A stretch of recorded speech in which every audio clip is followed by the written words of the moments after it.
Guys आप लोगों से एक रिक्वेस्ट है कि जल्द से जल्द इस वीडियो पे 2K लाइक्स कर दो और इस वीडियो पे 50 से भी ज्यादा कमेंट्स चाहिए।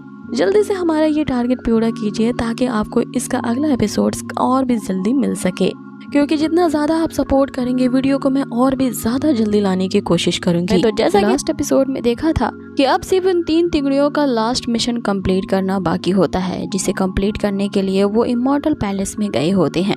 लेकिन ये तीनों आपस में ही यहाँ पे बहस करने लगते हैं कि यहाँ पे आकर के उन्हें किसी मगात्मा को ढूंढना होता है, पर उन्हें गलत इन्फॉर्मेशन दी गई थी। इस पे जिनार उन दोनों पे भड़कते हुए वहाँ से चली जाती है।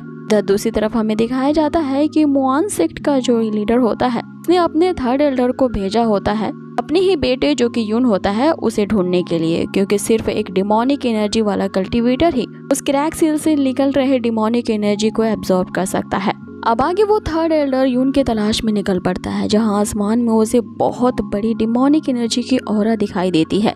अब यहीं से ही एपिसोड की शुरुआत होती है। इस डिमोनिक एनर्जी को वो फॉलो करते हुए उस माउंटेन की चोटी पे तो पहुंच जाता है, जहां पे वो जो नजारा देखता है वो देख करके हैरान रह जाता है। यहाँ पे यून और जो जवान होते हैं वो आपस में एक अतरंगी सी फाइट लड़ रहे होते हैं, और इस तरह की फाइट को ना आपने पहले कभी देखा और सुना होगा। अब यहाँ ये दोनों कैरेक्टर ही एक जैसे दिखते हैं, इसलिए इन दोनों में कंफ्यूज नहीं होना है। वो रोब वाला बंदा जिसके माथे पे बिंदी है वो यून है, और वही उस मुआन सेक्ट के लीडर का बेटा है। सबसे पहले वही फाइट शुरू करता है ये कहते हुए कि मैं अगर अपनी डिमोनिक एनर्जी एक्टिवेट करूंगा ना, उससे एक 40 मीटर की बहुत बड़ी शॉट रिलीज होगी जो कि तुम्हें ऐसा मारेगी ना कि तुम्हारे पर खच्चे उड़ जाएंगे। जिसपे जवान यहाँ पर उसके अटैक का जवाब देता है बोल करके मैं तुम्हारे अटैक से बचने के लिए लेफ्ट साइड की तरफ खिसक जाऊंगा और फिर घूम करके अपनी कुल्हाड़ी से तुम्हारे लोअर पैलेट पे मारूंगा। तो बताओ मेरे इस अटैक का तुम कैसे जवाब दोगे? जिसपे यून कहता है कि मैं जानता हूँ कि तुम ऐसे ही ट्रिक के यूज करने वाले थे, इसीलिए मैं तुम्हारी उस कुल्हाड़ी के अटैक से अपने पंचों को बचा लूंगा और फिर एक ऐसा उछाल मारते हुए एक हाई स्प्लिट करूंगा और तुम्हारे बीचों बीच ही कट लगा दूंगा। तो फिर बताओ तुम मेरे इस अटैक का कैसे डील करोगे? जिसपे जवान उसे कहता है कि मुझे अंडरएस्टिमेट मत करना, मैं तुम्हारे अटैक से बचता हुआ उसी मोमेंट में अपनी बड़ी सी शॉट के साथ अटैक करूंगा और घूम करके अपनी पूरी की ताकत के साथ एक बैक फ्लिक मारूंगा और तुम्हारे पीछे से फिर तुम पे एक अटैक करूंगा। फिर बताओ तुम मेरे इस अटैक को कैसे डील करोगे? अब आगे जो थर्ड लीडर होता है इन दोनों की इस हरकत को देख करके इन दोनों को ही बेवकूफ कहता है, लेकिन उसे समझ में नहीं आ रहा होता है कि आखिर इन दोनों में से उसके लीडर का बेटा कौन है। आगे जवान कहता है कि तुम्हारी डिमोनिक एनर्जी की ऑरा कुछ ज्यादा ही यहाँ पे बिखर गई है, इसीलिए मुझे क्लियरली दिख नहीं रहा है, इसे पहले हमें क्लियर करना होगा तब हमें अपनी आगे की फाइट को कंटिन्यू करेंगे। आगे जैसे ही जवान उन सारी डिमोनिक एनर्जी को अपने अंदर एब्जॉर्ब करने लगता है, उस थर्ड एल्डर को लगता है कि यही वो बंदा होगा जो कि हमारे लीडर का बेटा है, तो ये अपने अंदर डिमोनिक एनर्जी को सक कर रहा है। आगे वो 1 सेकंड की भी देरी नहीं करता, यहाँ पे जवान को किडनैप करके एल्डर के समेत हाजिर कर देता है। अब लीडर जो होता है वो उससे पूछता है कि तुम आखिर मेरे बेटे को यहाँ लाए हो कि नहीं? जिसपे थर्ड एल्डर उसे कहते हैं कि मैं लाया हूँ ना, एक बोरी में भर के लाया हूँ, क्योंकि आप जानते हैं कि मैं समझाने में कितना नालायक हूँ, मैं इसे सारी बात समझा नहीं पाया इसलिए इसे जबरदस्ती किडनैप करके लाया हूँ। अब आगे जब वो बोरी खोलते हैं तो लीडर जो होते हैं पूरी तरह से शॉक रह जाते हैं और वो थर्ड एल्डर से कहने लगते हैं कि ये तो मेरा बेटा नहीं है, तुम किसी किडनैप करके ले आए हो। अब इन दोनों में ही यहाँ पे बहस छिड़ जाती है, जिसपे जवान उससे कहता है कि अगर तुम गलत बंदे को उठा के ले आए हो तो मुझे जाने दो। आगे जवान उनसे कहता है कि तुम्हें पता है कि मैं एक इमॉर्टल सेक्ट का डिसाइपल हूँ, लगता है कि तुम दोनों बुड्ढों को अपनी जिंदगी प्यारी नहीं है जो मुझे किडनैप कर ले आए हो। आगे वो लीडर उसके मुंह में कपड़ा ठूस देता है और उसे कहता है कि तुम मेरे बेटे नहीं हो, क्योंकि तुम्हारी वो इनेट डिमोनिक बॉडी भी नहीं है। जिसपे जवान उससे कहता है कि इसमें कहने वाली क्या बात है, वाकई में मैं तुम्हारा बेटा नहीं हूँ। आगे वो लीडर इससे कहता है कि इसे ले जाओ और इसे दफन कर डालो, क्योंकि ये एक डिमन है। जिसपे जवान की ये सुनते ही हट जाती है और वो उन्हीं को कहने लगता है कि मैं डिमन नहीं बल्कि तुम डिमन हो, तुम्हारा पूरा खानदान डिमन है।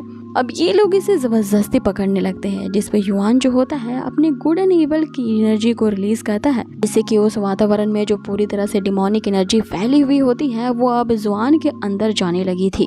देख करके वो दोनों बुढ़े खुशी से उछल पड़ते हैं कि उन्हें तो जैकपॉट हाथ लग गया है। अब आगे सीन कट होता है और हमें जियांग को दिखाया जाता है जो कि शांति पूर्वक यहाँ पे फिशिंग कर रहा होता है। तो ये सोच रहा होता है कि सारे डिसाइपल्स को उसने अलग अलग टास्क दे दिया है और उन कंचरों के ना होने के कारण वो शांति से फिशिंग कर पा रहा है। इतना उसके कहने की देर होती है कि वहाँ पे जिनार के साथ यून भी आ जाता है, जो कि घबराते हुए बताने लगते हैं कि जुआन को किसी ने किडनैप कर लिया है। तभी यहाँ जियांग की जो सिस्टम होती है उसे इन्फॉर्म करती है कि उसका एक डिसाइपल भारी मुसीबत में है और उसे तुरंत ही टेलीपोर्ट होकर के वहाँ जाना होगा उसे बचाने के लिए। जियांग अपने दोनों डिसाइपल के साथ तुरंत ही टेलीपोर्ट हो जाता है और फिर वो उस मोइंग सेक्ट के एंट्री गेट पे पहुंचते हैं। अब यहाँ पे यून जो होता है वो इसी मोइंग सेक्ट से बिलोंग करता था, इसीलिए वो उस जगह को पहचान जाता है। उन दोनों को सेक्ट के अंदर ले जाता है। अब उस पूरे एरिया में ही वो डिमोनिक एनर्जी की ऑरा फैली होती है, जिसे देख करके इन्हें कुछ तो गड़बड़ है वहाँ ऐसा फील होता है। आगे सीन कट होता है और हमें वापस से यहाँ पे जोआन को दिखाया जाता है, क्योंकि वहाँ के आसपास की सारी डिमोनिक एनर्जी को अपने अंदर अब्सॉर्ब कर चुका था। वो देख करके ये दोनों एल्डर उससे काफी ज्यादा इम्प्रेस हो जाते हैं और उससे कहते हैं कि बच्चे अब थोड़ा रेस्ट कर लो, तुम काफी हमारी मदद कर चुके हो और इतनी ज्यादा डिमोनिक एनर्जी सक करने के कारण तुम्हें थोड़ी आराम की जरूरत है। आगे जो थर्ड एल्डर होते हैं वो जोआन को कई सारे स्पिरिचुअल स्टोन्स देते हैं, जिनकी कीमत काफी ज्यादा होती है। स्पिरिचुअल स्टोन्स को पा करके जोआन काफी खुश होता है और उससे कहने लगता है कि इतने महंगे गिफ्ट्स की देने की जरूरत नहीं थी, ये तो मेरे लिए बाएं हाथ का खेल था, क्योंकि मेरे अंदर गुड के साथ इवल डेमन भी है और ये सब इवल एंड गुड के दोनों का ही कॉम्बिनेशन स्पिरिट मेरे अंदर है, इसी की वजह से मैं ऐसा कर पा रहा हूँ। आगे जो लीडर होता है वो उसे और भी स्पिरिचुअल स्टोन्स देता है। इसे लेकर के जोआन काफी ज्यादा खुश हो जाता है और उनकी अब और भी मदद करना चाहता था। वो सील के क्रैक से निकले हुए सारी डिमोनिक एनर्जी को अपने अंदर सक कर लेता है और फिर थोड़ी देर के बाद का हमें सीन दिखाया जाता है जहाँ ये तीनों शराब के मजे ले रहे होते हैं। अब यहाँ वो दोनों लीडर काफी ज्यादा खुश हो जाते हैं, क्योंकि फाइनली उनके इस मोयान सेक्ट को बचा लिया गया था और उसके मिशन को कंप्लीट कर लिया गया था। इस पे थर्ड एल्डर खुशी से कहता है कि अब फाइनली मैं जिंदा रह के रिटायर ले सकता हूँ यहाँ से। जिसपे जोआन जो होता है वो उनसे कहता है कि ये सब करना तो मेरा फर्ज था, कि तुम लोग तो मेरे यंगर ब्रदर उस यून के सेक्ट से बिलोंग करते हो, वो तो मेरा काफी करीबी क्लासमेट है, इसीलिए मैं आप लोगों की मदद कर रहा हूँ। जिसपे जो लीडर है अब यहाँ जोआन से पूछते हैं कि तुम्हारे अंडर गुड एंड इवल की को एग्जिस्टेंस आखिर कैसी है, ये तो वर्ल्ड में काफी रेयर है और इसीलिए मुझे तुम्हारी फैमिली के ओरिजिन का पता नहीं है, आखिर तुम किस फैमिली से बिलोंग करते हो। ये सवाल सुन करके जोआन काफी ज्यादा सैड हो जाता है और उनसे कहता है कि मुझे मेरे ग्रैंडपा ने पाल पोस के बड़ा किया है। जब मैं छोटा था तो मेरी माँ मुझे छोड़ करके चली गई थी, और रही बात मेरे फादर की तो मेरे ग्रैंडपा ने कभी भी उनके बारे में मेंशन नहीं किया था। अब ये सुनकर थर्ड एल्डर रोने लगते हैं और उससे कहते हैं कि लाइफ में तुम्हारे साथ बहुत बुरा हुआ, तुमने काफी कुछ एक्सपीरियंस किया है। तभी लीडर उससे कहते हैं कि अगर तुम चाहो तो तुम हमारी इस मोयान सेक्ट के होली सन बन सकते हो।